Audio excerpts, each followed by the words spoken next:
Lorsque tu as travaillé avec le gouvernement, ta façon de comprendre la gestion de la chose publique est différente. Au lendemain de l'élection sénatoriale, beaucoup de gens continuent à se dire que le RDPC devait avoir honte de sa victoire. Eh bien, c'est en oubliant les enjeux qui sont devant et pourquoi par le passé, elles ont laissé l'opposition avoir quelques places. Aujourd'hui même, s'ouvre à la Chambre haute, le Sénat, une session plénière élective du bureau du Sénat. Même chose à la Chambre basse où Kavaïgué s'est retrouvé le seul candidat à sa propre succession et donc il va se faire élire certainement pour la 8e fois. Revenons sur l'analyste politique Valère Bessala qui dit n'avoir rien à cirer du sport. D'ailleurs, il a prédit qu'après le mondial, on devait refaire face à nos problèmes. Nous y sommes. Lui, il réagissait sur la question de Bijanga sur le tribalisme avec la réaction que les fils Sawa, les soi-disant fils Sawa, ont eu face au boycott des artistes dits Sardina de l'Hexagone. Eh bien, la réaction du maire de la ville de Douala, Roger Bassassandi, ne s'est pas fait attendre. Il a réagi en disant la population de Douala doit vaquer à ses occupations sans écouter cette autre voix de nuisance qui vient des soi-disant fils Sawa qui ne sont pas identifiables.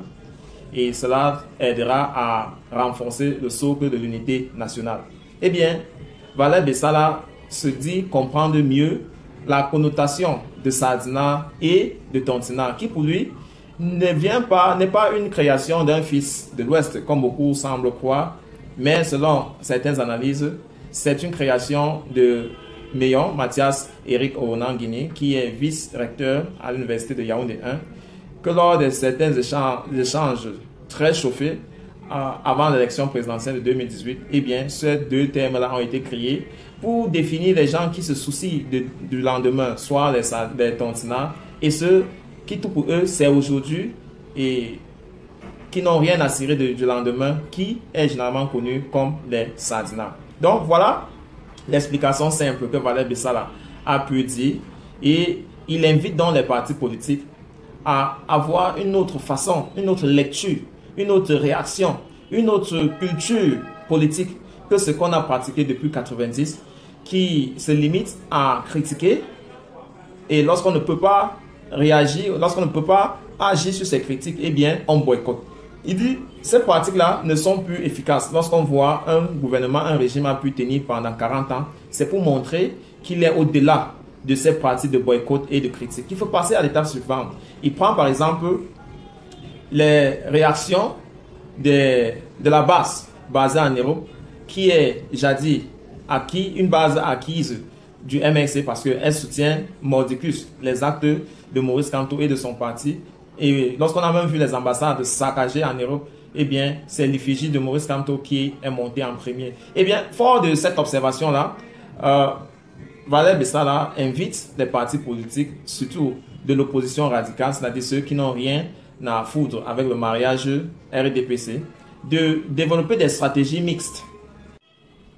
C'est donc ces stratégies mixtes-là qui vont leur permettre, le moment venu, de rétablir l'ordre de gouvernance. Parce que lorsque vous voyez le cas du MRC et le code qui est devenu la base en Europe, vous voyez que pratiquement, si le MRC continue à avoir une voix aussi autoritaire sur la scène politique camerounaise en ce qui est de l'opposition, eh bien c'est parce que ce rapport de force-là est le plus souvent équilibré. La même vengeance, la même brutalité avec laquelle l'ordre de 82 utilise pour gouverner, pour administrer la gouvernance au Cameroun, eh bien, lorsque ceux qui soutiennent ce gouvernement arrivent à l'Hexagone, eh bien, ils ont affaire comme ça avec la base qui ne blague pas franchement avec eux. Ils leur donnent le plus souvent une leçon de brutalité, comme ça ils comprennent qu'ils ne sont pas en sécurité en Europe, ou qu'ils soient, car une fois en Europe, ils ne sont pas en sécurité, ils n'ont qu'à venir continuer à dominer et à mentir le peuple de ce côté. Et pour Valère Bessala, il pense tout simplement que voilà l'une des stratégies que le gouvernement de près de 40 ans, qui célébrait d'ailleurs ses 38 ans de partitisme avec le RDPC, que c'est la seule façon qu'on peut rester existentiel. Il dit, de son côté, calmement, avec d'autres formations politiques, ils sont en train de construire une unité de force, c'est-à-dire une stratégie qui va comme ça communiquer à l'électorat, parce que le plus souvent, la cible, c'est l'électorat, ceux-là qui partent voter, c'est à eux qu'il faut passer le message. Et il définit comme ça pourquoi chaque dimanche, ou alors chaque fois qu'il est invité, il répond toujours aux abonnés présents pour se rassurer que l'éducation reste constante et permanente. Il se flatte d'ailleurs qu'il est l'un des rares qui maîtrise le sujet et que de passer son temps à aboyer et à espérer que le RDPC ait pitié de l'opposition. Eh bien, il a choisi de saisir sa stratégie selon ses forces et il continue à m'atteler sur ce qui sait mieux faire que d'aller perdre son temps avec un régime qui n'a pas forcément pitié, qui n'aurait jamais pitié, parce que son seul devoir, c'est de se maintenir au pouvoir, c'est-à-dire conquérir le pouvoir et se maintenir à tout prix. Donc, je pense qu'il y a beaucoup de choses qu'on peut apprendre de ça, mais j'aimerais poser cette question à Valère Bessala. Lui, il a été administrateur civil principal, c'est-à-dire un exécutant du territorial.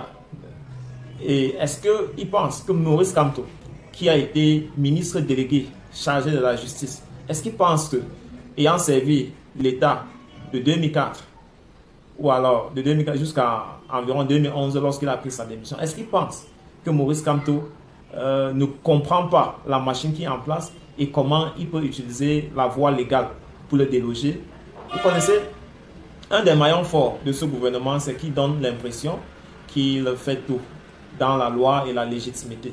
Et donc, toute tentation de conquérir au pouvoir par une voie soupçonneuse, eh bien, te sera fatalement répréhendée. Parce que même le peuple camerounais est un peuple qui reste dans les cadres normaux, qui aime la loi, qui aime suivre ce que dit la loi. Et il faut se méfier lorsqu'on construit des stratégies qui peuvent ne pas être toujours orthodoxes, de tomber dans ces pièges-là. Mais loin de tout ça, je pense que Valère Bessala apporte là une autre façon de voir la base, que si on continue à voir la base de la rédaction que le RDPC nous donne, eh bien, on va toujours le voir comme un groupe violent. Mais si on voit la base comme un groupe de rapport de force, que ce soit même psychologiquement ou bien mental, eh bien, on apportera peut-être plus de soutien à ce genre de groupe-là qui, comme ça, menace ceux qui continuent à soutenir l'ordre de 82 pour que ce dernier-là savent qu'ils vont rester ici jouir avec tout l'argent qu'ils auront volé ou alors qu'ils auront pris dans la caisse publique. Ils n'auront pas de place à l'Europe ou alors là où ils pensent aller gaspiller cet argent-là. Et du moment que nous sommes en train de clôturer ce numéro, on nous annonce que le nouveau président du groupe parlementaire RDPC à l'Assemblée nationale, eh bien, c'est un ex-ministre, ministre délégué à la finance et au budget, Roger Melingui, qui est parlementaire de la 10e législature de Mefou à Famba. C'est bien dans le centre. Et bon, voilà, Balsero l'avait déjà chanté, les mêmes bouffes, les mêmes changes de veste et les mêmes sont sur place. Ils sont tantôt ministres, après chargés de mission, on les ramène parlementaires et lorsqu'ils vont atteindre l'âge très très vieillissant, ils vont passer à sénateur et c'est comme ça le cycle. Un cycle infernal. Mais le professeur secrétaire d'État, Jacques Famon-Dongo, a répondu à une question en disant l'abonné n'est pas disponible. À la question de savoir est-ce que Fambia est un successeur légitime en cas de vacance de pouvoir, eh bien, il a dit abonné absent. C'est certainement ce que pensent les Camerounais de leur façon de gouverner. S'il fallait continuer à leur donner la chance, eh bien, beaucoup diront abonné absent. Mais qu'est-ce que abonné absent ça veut dire en réalité? Ça veut dire il y a une façon de faire les choses. Eh bien, lorsque des gens, comme ça là, parce qu'ils ont eu l'occasion d'être au pouvoir, décident de confisquer le pouvoir, eh bien, cela sort de l'ordre normal et devient paranormal et devient inexplicable.